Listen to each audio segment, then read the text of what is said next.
जी नमस्कार। स्वागत है दोस्तों आपके अपने यूट्यूब चैनल SK एडुकेयर में।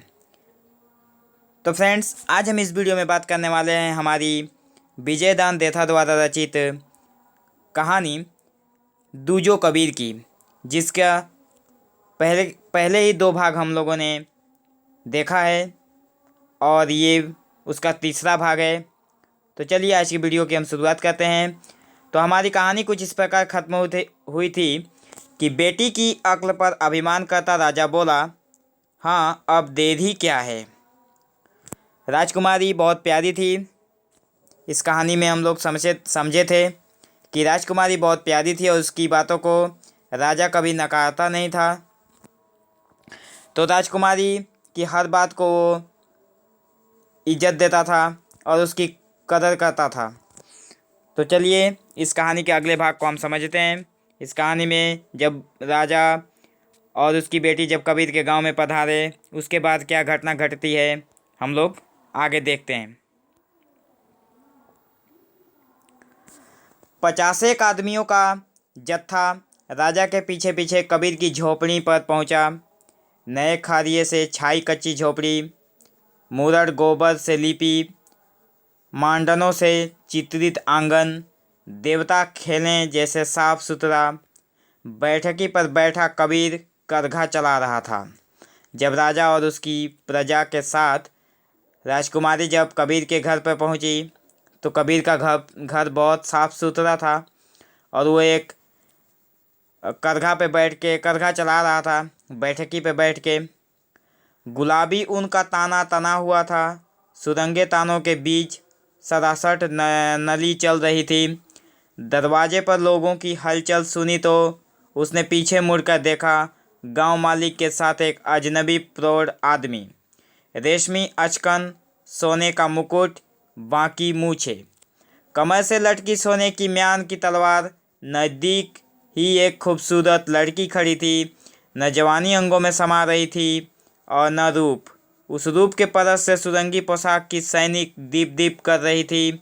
मृगनयी की बड़ी बड़ी आँखों से समझदारी की आप साफ झलक रही थी।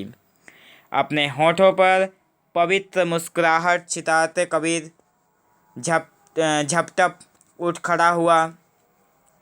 हैरत भरी निगाहों से लोगों के चेहरे बारी बारी से देख रहा था कि ठाकुर झुंझलाहट दर्शाते कहने लगा, बावले की तरह टगभग क्या देख रहा है।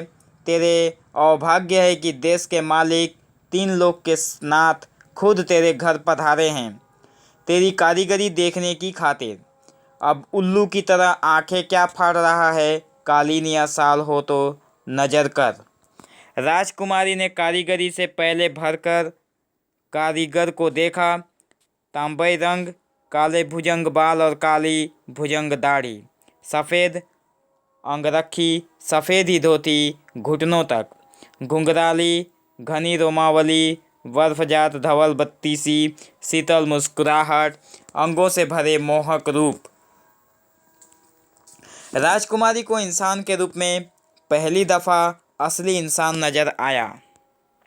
कबीर एक अबूझ बालक की मानिंद कहने लगा, आपने तो यहाँ तक आने की तकलीफ़ की, पर मैं तो जैसा तैसा फ़कत जुलाहे का काम ही जानता हूँ। आप कारीगरी माने तो आपकी मर्जी, पर मैं तो इस काम के सिवाय किसी दूसरे काम के लायक नहीं हूँ। कि सहसा राजकुमारी की भंवरों की भनभनाहट सुनाई दी। एक गुलाब के पौधे पर फूलों के ऊपर भंवरे मंडरा रहे थे, पर यह पौधा तो धरती के उधर होते हुए भी हरा भरा था। इस माजरे पर यकीन करने के लिए वह दौड़कर पौधे के करीब पहुंची। ऊपर हवा फेरने पर मालूम हुआ कि यह तो बुनाई का पौधा है। आगे अलगनी पर 4-5 कंबल व साल लटक रहे थे। राजा और राजकुमारी ने अपनी सूझ बूझ बिसराकर खुद उन्हें खोला। तह खुलते ही एक एक चित्र की बनावट में उनकी नज़र उलझ गई। काली घटा में गोया वाकई बिजली चमचमा रही थी। कहीं आंधी का अंधड़ तो कहीं बवंडर की घुमर, कहीं इंद्रधनुष तो कहीं रेगिस्तान की बलखाती लहरें। कहीं कहीं हरे करील पर लटके लाल ढालू ही ढालू। शिकारी राजा को बिलों की पहचान थी। एक कालीन की तह खुलते ही हैरानी से पूछा, अरे ये लोमड़ी के बिल की तरह क्या है? भीतर लोमड़ी तो छुपी हुई नहीं है। कबीर मुस्कुराते हुए बोला, आपने पहचान तो खूब की, वास्तव में ये लोमड़ी का बिल ही है। राजकुमारी साहद घुले सुर में बोली, पर लोमड़ी के बिल में तुम्हें ऐसी क्या खूबसूरती नजर आई? कबीर के मन लायक सवाल था। उत्साह से जवाब दिया, कुदरत की हर वस्तु एक दूसरे से बढ़कर है, न कोई 19 और न कोई 20। राजकुमारी के रूप को यह बात काफ़ी बुरी लगी। भद्दा तो भद्दा, सुंदर तो सुंदर, दोनों सरीखे कैसे हो सकते हैं? बोली, फिर खूबसूरत और बदसूरत का मतलब क्या? खूबसूरत को कौन पूछेगा? कबीर धीरज से कहने लगा, खूबसूरत और बदसूरत का फ़र्क तो फ़कत इंसान की समझ और नज़र का विकार है। आपको शायद विश्वास नहीं होगा कि एक दफ़ा जंगल से गुजरते समय मेरी नज़र लोमड़ी के बिल पर पड़ी। उस वक्त मुझे वह चाँद से ज़्यादा खूबसूरत लगा।